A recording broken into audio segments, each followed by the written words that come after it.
Geography. Unit I. Chapter 8. Human Geography. Nature and Scope.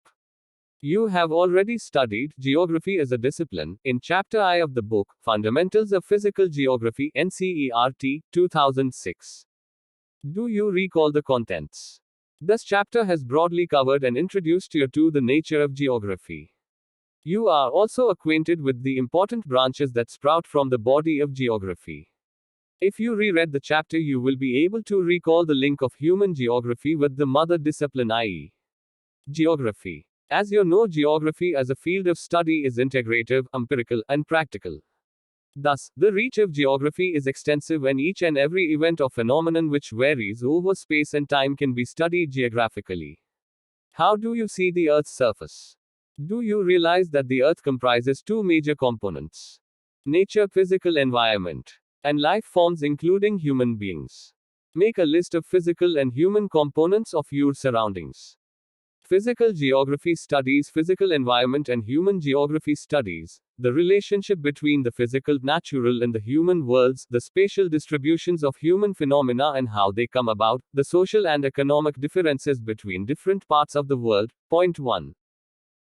You are already aware of the fact that the core concern of geography as a discipline is to understand the Earth as home of human beings and to study all those elements which have sustained them. Thus, emphasis is on study of nature and human beings. You will realize that geography got subjected to dualism, and the wide-ranging debates started whether geography as a discipline should be a law-making, theorizing, normative, or descriptive, ideographic. Whether its subject matter should be organized and approach of the study should be regional or systematic. Whether geographical phenomena be interpreted theoretically or through historic institutional approach. These have been issues for intellectual exercise, but finally you will appreciate that the dichotomy between physical and human is not a very valid one, because nature and human are inseparable elements and should be seen holistically. It is interesting to note that both physical and human phenomena are described in metaphors using symbols from the human anatomy. We often talk of the face of the earth, eye of the storm, mouth of the river, snout, nose of the glacier, neck of the isthmus, and profile of the soil. Similarly, regions, villages, towns have been described as organisms. German geographers describe the state country as a living organism. Networks of road, railways, and waterways have often been described as arteries of circulation. Can you collect such terms and expressions from your own language? The basic questions now arises: can we separate nature and human when they are so intricately intertwined? 1. Agnew J. Livingston, David N. and Rogers A. Semicolon. 1996. Blackwell Publishing Limited, Malden, USA. p. 1 and 2. Human Geography Defined. Human geography is the synthetic study of relationship between human societies and Earth's surface. Ratzel. Synthesis has been emphasized in the above definition. Human geography is the study of the changing relationship between the unresting man and the unstable Earth. L&C. Semple. Dynamism in the relationship as the keyword in Semple's definition. Conception resulting from a more synthetic knowledge of the physical laws governing our Earth and of the relations between the living beings which inhabit it. Paul Vidal de la Blache. Human geography offers a new conception of the interrelationships between Earth and human beings. Nature of human geography. Human geography studies the interrelationship between the physical environment and socio-cultural environment created by human beings through mutual interaction with each other. You have already studied the elements of physical environment in Class C in the book entitled Fundamentals of Physical Geography, NCERT 2006. You know that these elements are landforms, soils, climate, water, natural vegetation, and diverse flora and fauna. Can you make a list of elements which human beings have created through their activities on the stage provided by the physical environment? Houses, villages, cities, road rail networks, industries, farms, ports, items of our daily use, and all other elements of material culture have been created by human beings using the resources provided by the physical environment. While physical environment has been greatly modified by human beings, it has also, in turn, impacted human lives. Naturalization of humans and humanization of nature.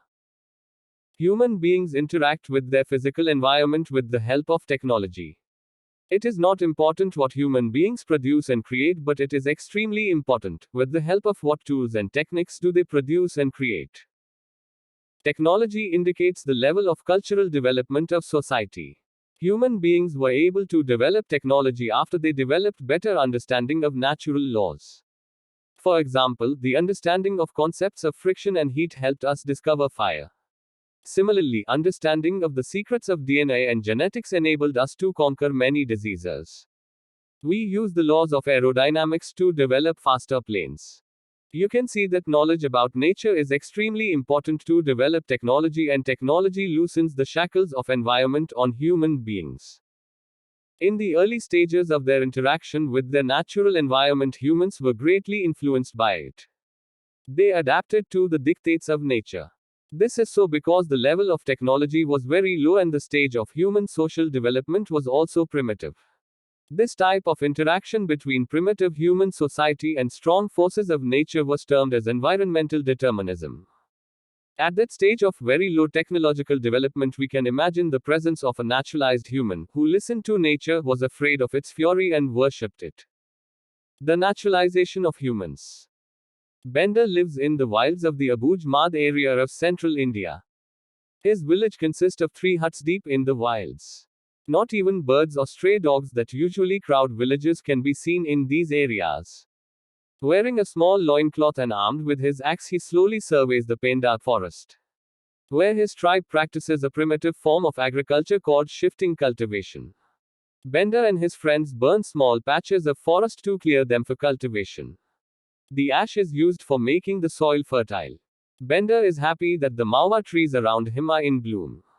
How lucky I am to be a part of this beautiful universe, he thinks as he looks up to see the mawa, palash and sal trees that have sheltered him since childhood. Crossing the Penda in a gliding motion, Bender makes his way to a stream. As he bends down to scoop up a palmful of water, he remembers to thank Loi Lugi, the spirit of the forest, for allowing him to quench his thirst. Moving on with his friends, Bender chews on succulent leaves and roots. The boys have been trying to collect gajjara and kuchla from the forest. These are special plants that Bender and his people use. He hopes the spirits of the forest will be kind and lead him to these herbs. These are needed to barter in the Madhai or tribal fair coming up the next full moon. He closes his eyes and tries hard to recall what the elders had taught him about these herbs and the places they are found in. He wishes he had listened more carefully. Suddenly there is a rustling of leaves. Bender and his friends know it is the outsiders who have come searching for them in the wilds. In a single fluid motion, Bender and his friends disappear behind the thick canopy of trees and become one with the spirit of the forest. The story in the box represents the direct relationship of a household belonging to an economically primitive society with nature. Read about other primitive societies which live in complete harmony with their natural environment. You will realize that in all such cases, nature is a powerful force, worshipped, revered, and conserved. There is direct dependence of human beings on nature for resources which sustain them. The physical environment for such societies becomes the Mother Nature. The people begin to understand their environment and the forces of nature with the passage of time. With social and cultural development, humans develop better and more efficient technology. They move from a state of necessity to a state of freedom. They create possibilities with the resources obtained from the environment. The human activities create cultural landscape. The imprints of human activities are created everywhere. Health resorts on highlands, huge urban sprawls, fields, orchards and pastures in plains and rolling hills, ports on the coasts, oceanic routes on the oceanic surface, and satellites in the space. The earlier scholars termed this as possibilism. Nature provides opportunities and human beings make use of these, and slowly nature gets humanized and starts bearing the imprints of human endeavor. Humanization of nature. Winters in the town of Trondheim mean fierce winds and heavy snow. The skies are dark for months. Kari drives to work in the dark at 8 a.m. She has special tires for the winter and keeps the headlights of her powerful car switched on. Her office is artificially heated at a comfortable 23 degrees Celsius. The campus of the university she works in is built under a huge glass dome. This dome keeps the snow out in winter and lets in the sunshine in the summer. The temperature is controlled carefully and there is adequate lighting. Even though fresh vegetables and plants don't grow in such harsh weather, Curry keeps an orchid on her desk and enjoys eating tropical fruits like banana and kiwi. These are flown in from warmer areas regularly. With a click of the mouse, Curry can network with colleagues in New Delhi. She frequently takes a morning flight to London and returns in the evening in time to watch her favorite television serial. Though Curry is 58 years old, she is fitter and looks younger than many 30-year-olds in other parts of the world. Can you imagine what has made such a lifestyle possible? It is technology that has allowed the people of Trondheim and others to overcome the constraints imposed by nature. Do you know about some other such instances? Such examples are not difficult to find. A geographer, Griffith Taylor, introduced another concept which reflects a middle path, Madhyam Marg, between the two ideas of environmental determinism and possibilism. He termed it as neo-determinism or stop-and-go determinism. Those of you who live in cities and those who have visited a city might have seen that traffic is regulated by lights on the crossroads. Red light means stop, amber light provides a gap between red and green lights to get set, and green light means go. The concept shows that neither is there a situation of absolute necessity, environmental determinism, nor is there a condition of absolute freedom, possibilism. It means that human beings can conquer nature by obeying it. They have to respond to the red signals and can proceed in their pursuits of development when nature permits the modifications. It means that possibilities can be created within the limits which do not damage the environment, and there is no free run without accidents. The free run which the developed economies attempted to take has already resulted in the greenhouse effect, ozone layer depletion, global warming, receding glaciers, and degrading lands. The neo-determinism conceptually attempts to bring a balance, nullifying the either or dichotomy. Human geography through the corridors of time. The process of adaptation, adjustment within modification of the environment started with the appearance of human beings over the surface of the earth in different ecological niches. Thus, if we imagine the beginning of human geography with the interaction of environment and human beings, it has its roots deep in history. Thus, the concerns of human geography have a long temporal continuum, though the approaches to articulate them have changed over time. Thus, dynamism in approaches and thrusts shows the vibrant nature of the discipline. Earlier, there was little interaction between different societies and the knowledge about each other was limited. Travelers and explorers used to disseminate information about the areas of their visits. Navigational skills were not developed and voyages were fraught with dangers. The late 15th century witnessed attempts of explorations in Europe, and slowly the myths and mysteries about countries and people started to open up. The colonial period provided impetus to further explorations in order to access the resources of the regions and to obtain inventorized information. The intention here is not to present an in-depth historical account but to make you aware of the processes of steady development of human geography. The summarized Table 1.1 will introduce you to the broad stages and the thrust of human geography as a subfield of geography. Welfare or humanistic school of thought in human geography was mainly concerned with the different aspects of social well-being of the people. These included aspects such as housing, health, and education. Geographers have already introduced a paper as Geography of Social Well-being in the postgraduate curriculum. Radical school of thought employed Marxian theory to explain the basic cause of poverty, deprivation, and social inequality. Contemporary social problems were related to the development of capitalism. Behavioral school of thought laid great emphasis on lived experience and also on the perception of space by social categories based on ethnicity, race, and religion, etc. Fields and subfields of human geography. Human geography, as you have seen, attempts to explain the relationship between all elements of human life and the space they occur over. Thus, human geography assumes a highly interdisciplinary nature. It develops close interface with other sister disciplines in social sciences in order to understand and explain human elements on the surface of the earth. With the expansion of knowledge, new subfields emerge, and it has also happened to human geography. Let us examine these fields and subfields of human geography. Table 1.2.